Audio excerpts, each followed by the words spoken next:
What are you doing? Stop! Stop! Oh my God, what's happening? This is insane! 24 doctors could not save the child of the mafia boss until the daughter of a poor maid did the unthinkable. In the Kane estate, there had not been such chaos for 36 years. 24 doctors, the best specialists in the world, were crammed into the nursery that cost more than the houses most people owned. White coats flashed beneath Venetian chandeliers. Heart monitors screamed. Ventilation machines hissed. The team from the Mayo Clinic barked orders at specialists who had flown in from Zurich, while a Nobel laureate in pediatric toxicology pressed a stethoscope to the tiny chest and whispered the words no one wanted to hear. "We are losing him." Little Nick Kane was 8 months old, the only heir to an empire of pharmaceutical patents, waterfront real estate, and the kind of power that never appeared on tax returns. Nick was dying at $50,000 an hour on medical specialists, and not one of them could explain why the baby's body had turned the color of a bruise on the evening sky. Blue lips. Blue fingertips. A mottled rash crawling across his chest like a silent accusation. Every test came back inconclusive. Every treatment failed. His father stood 3 steps from the crib, fists clenched white. Alex Kane, a name that could empty a courtroom or shut down an entire block, now looked exactly like what he was. A father watching his only child die and powerless to do a single thing about it. At the service entrance, pressed face to the glass that was never cleaned for people like her, stood the girl the world had taught to be invisible. Willa Mercer, 10 years old, the daughter of the night maid, wearing her mother's coat that was too big because she had none of her own, in shoes so worn that she felt the asphalt through the soles every time it rained. Willa had spent her whole life on the edges of this estate. She was the girl who noticed everything because no one ever noticed her. She knew every blind spot in the cameras, every unlocked door during the 3 o'clock shift, every shadow where a person could breathe in peace. And now her hands trembled because she was staring at what 24 geniuses had walked right past without a second glance. The potted plant on the nursery windowsill. The very one that had appeared 3 days earlier.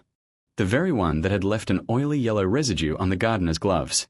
The gloves that had yesterday wiped the crib railing during cleaning.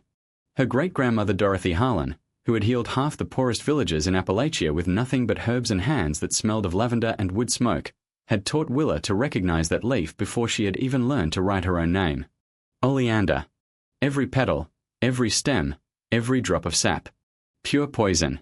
Beautiful enough to give as a gift, deadly enough to kill an infant and leave no trace that modern medicine would ever find. The doctors were about to open the baby's chest in search of an answer, and the answer stood in a ceramic pot tied with a satin ribbon.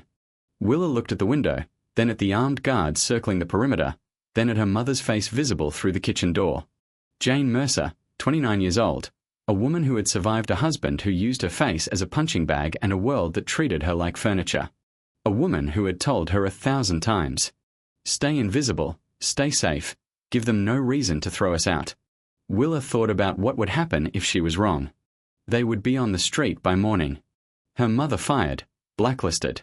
Connecticut winter coming, and nowhere to go. Then she thought about what would happen if she was right and did nothing.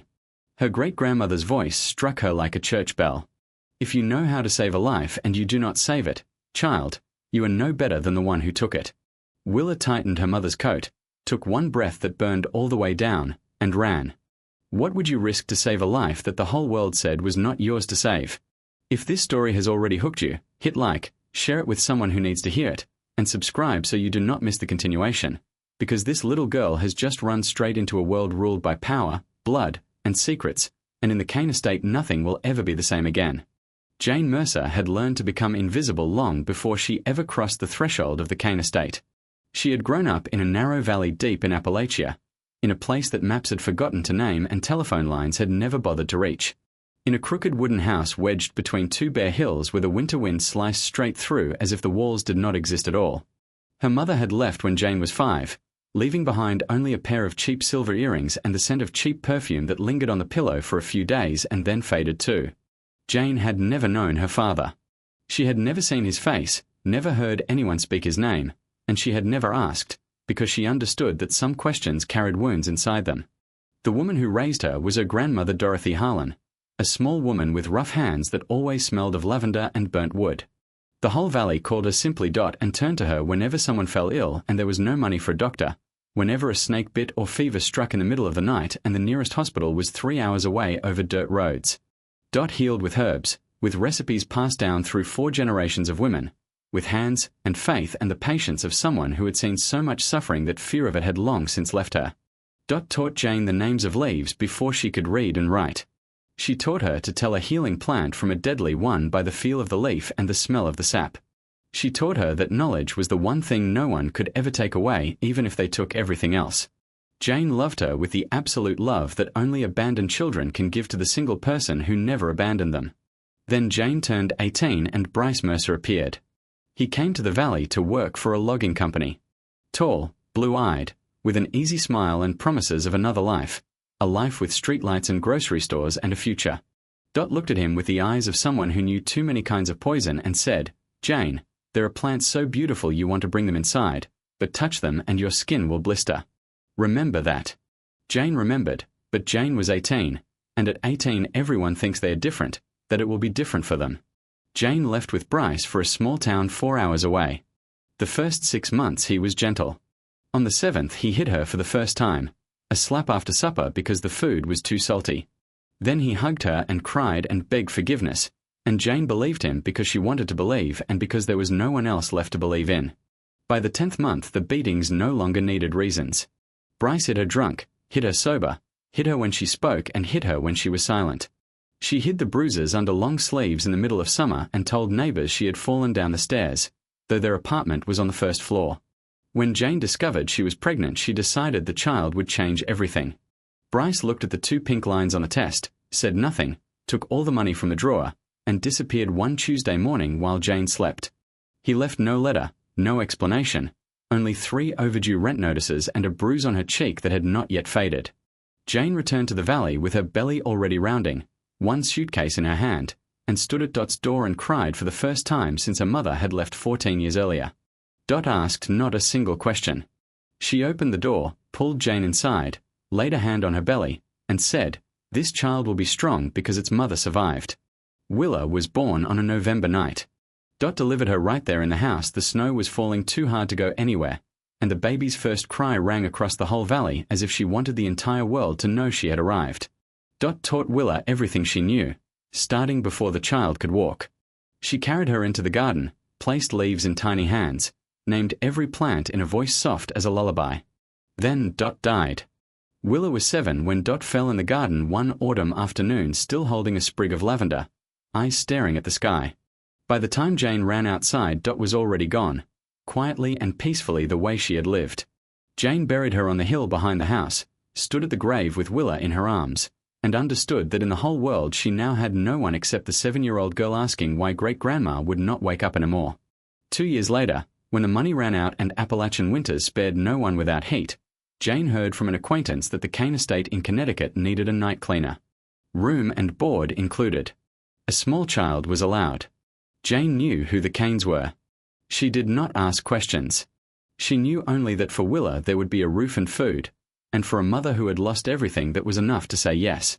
Jane put Willa on a bus with 1 suitcase and $40 in her pocket, and for the 11 hours of the journey she never stopped repeating to her daughter what she had whispered to her every night for the past year. "We are lucky, my darling, never forget that." The Kane estate sprawled across 40 acres of rolling land in northern Greenwich, Connecticut. When Jane first saw it from the bus window, she thought she was looking at a photograph torn from a magazine.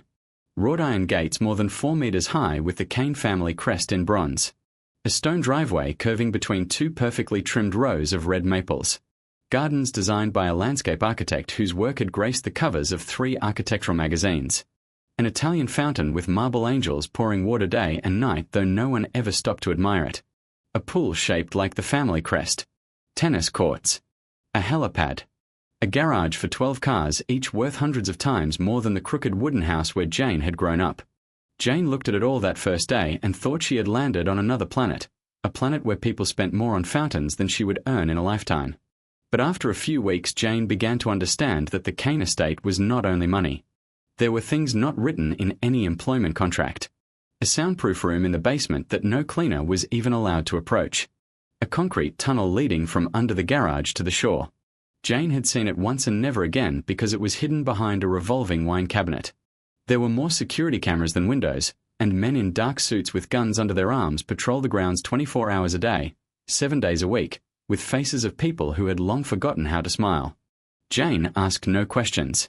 Jane never asked anything at all, because asking meant showing curiosity, curiosity meant existing, existing meant being noticed, and being noticed in a place like this was not good. But she listened when the staff talked in the kitchen, thinking no one was paying attention, and from those whispered fragments Jane pieced together the portrait of the man she worked for but had never seen. Alex Kane, 36 years old, only son of the late John Kane, the boss who had built an empire from a small Brooklyn pharmacy 50 years earlier and turned it into a network of pharmaceutical patents, waterfront real estate, and power flowing beneath the surface of legality like groundwater under stone. John Kane had died of cancer 8 years earlier, and Alex had inherited everything at 28, becoming the youngest boss in the history of the 5 largest families on the East Coast and, according to the head chef whispering to the butler late one night, the most ruthless of them all. Not because he enjoyed violence, but because he felt nothing when he used it. They said Alex Kane could order a killing and sit down to dinner without changing the rhythm of his breathing. They said he never raised his voice because there was no need. The quieter he spoke, the more you should fear. They said he read people like books, knowing who was lying before the second sentence. And they spoke of Celeste, his wife, the only woman who could make Alex Kane smile without any price for that smile. Celeste, a university professor from outside the mafia world, from any world Alex had known, and that was probably why he loved her the way a man who had lived in darkness loves light. Desperately, greedily, knowing he did not deserve it yet unable to let go. Celeste had been pregnant with Nick, and everyone on the estate said that for the first time in all the years they had seen Alex truly happy, the kind of happiness that made a killer walk the corridors quietly and ask the cook what a pregnant woman should eat for the baby's health.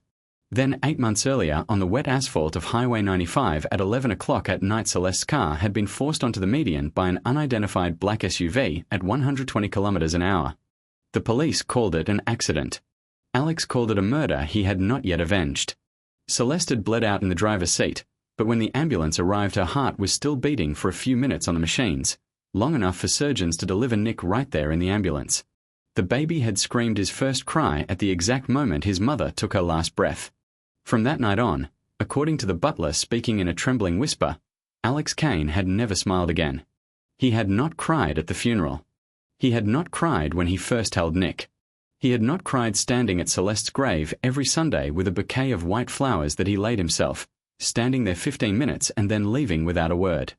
His emotions had frozen solid, as if the human part of Alex had died with Celeste on that wet highway, leaving behind only a machine, cold, precise, and more dangerous than ever, because a man with nothing left to lose has nothing left to fear.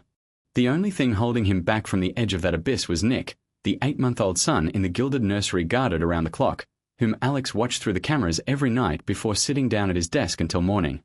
Jane knew all of this, although no one had told her directly.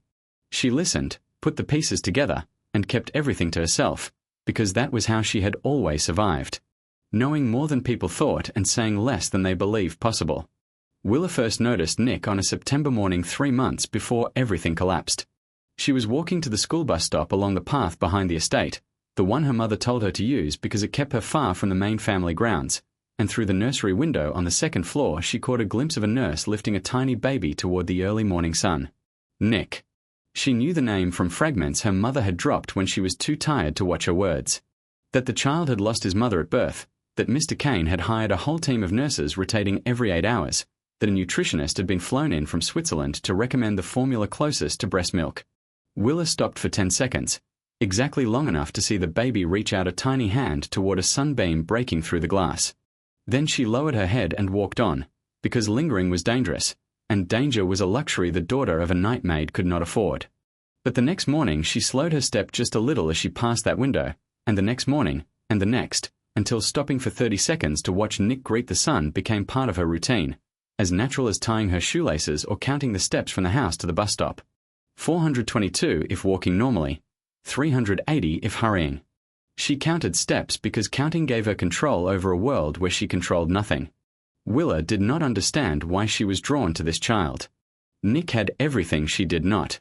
Lineage, an empire, a room bigger than the entire house she shared with her mother, a team of people ready to die protecting him. Yet there were mornings when Willa saw Nick lying in the crib alone with open eyes, not crying, simply staring at the gilded ceiling, and in that gaze,